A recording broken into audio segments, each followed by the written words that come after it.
In the burning deserts of 7th century Arabia, one name struck fear into the hearts of empires: Khalid ibn al-Walid, a man who never lost a battle, a commander who defeated armies many times larger than his own, a warrior so feared that even Rome and Persia learned his name.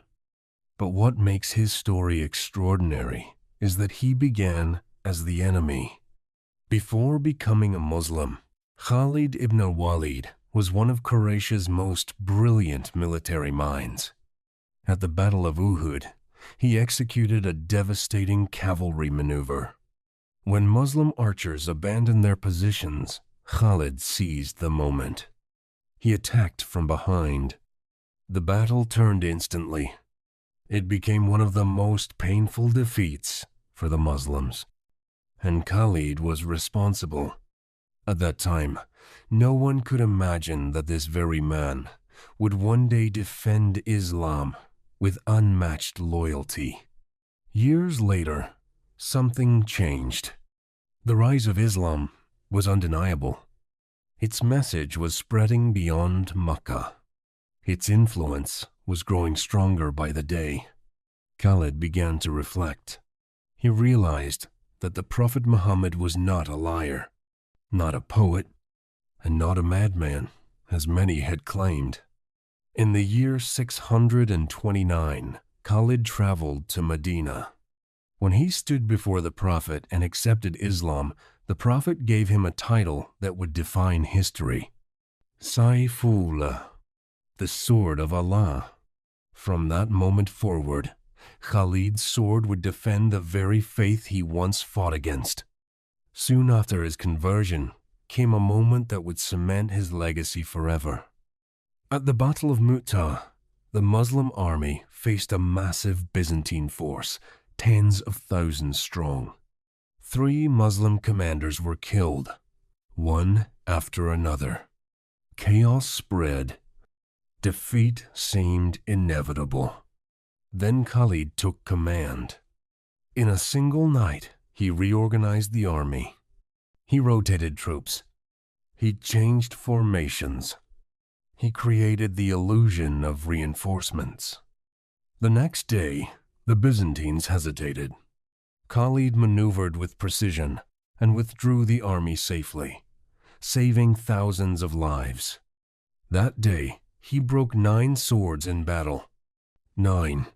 From that moment on, he was known as the Sword of Allah. What followed was nothing short of legendary. Khalid led campaigns against the 2 greatest superpowers of the time, the Byzantine Empire and the Persian Empire. At the Battle of Yarmouk, his tactical brilliance shattered a Byzantine army far larger than his own. He used fast, mobile cavalry units in ways never seen before. Speed, surprise, precision. Against Persia, he crossed brutal desert terrain in record time, launching attacks where enemies least expected. City after city fell. But Khalid was never fighting for power. He never sought leadership for himself. He fought for what he believed was truth. And then something unexpected happened. During the caliphate of Umar ibn al-Khattab, Khalid was removed from command, not because he failed, not because he lost a battle, but because Umar feared people were beginning to believe victory came from Khalid instead of from God. And Khalid accepted it. No rebellion, no protest. He continued fighting as an ordinary soldier, the greatest general of his time, serving quietly in the ranks. Khalid ibn al-Walid fought in over 100 battles. His body was covered in scars. He once said that there was no space on his body without a wound from sword or spear, yet he was dying in his bed like an old camel. After a lifetime of war, the undefeated general died peacefully. Not on the battlefield, not with a sword in his hand, but in his home, with faith.